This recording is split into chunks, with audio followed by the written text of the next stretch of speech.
Would-be Beryllium robber slapped with several charges. Hi again and welcome. This is Links 007 TV News Report, and we'll be right back with the full details to come. Welcome to Links 007 TV News Report, providing you with the best in local and international news updates.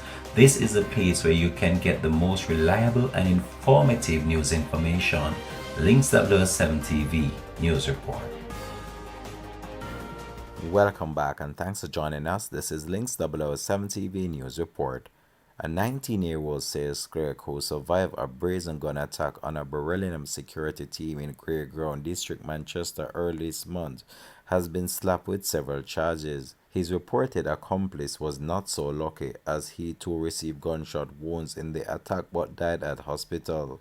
The teenager Amani Brown of Hotline Avenue in St. Catherine has been charged with 2 counts of robbery with aggravation, wounding with intent, possession of a prohibited weapon, possession of a prohibited weapon with intent to injure, possession of a prohibited weapon to cause serious damage to property, and conspiracy to rob. Reports from the Mandeville police are that at around 6:40 p.m. on December the 11th, the Beryllium guards were at a business establishment when they came under heavy gunfire.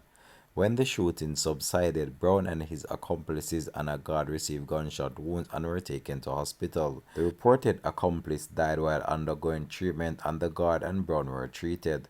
The police said that a Winchester .38 firearm and 4.38 rounds of ammunition was seized. Charges were laid against Brown on December 21st. He scheduled to appear in the Manchester Parish Court on December 27th.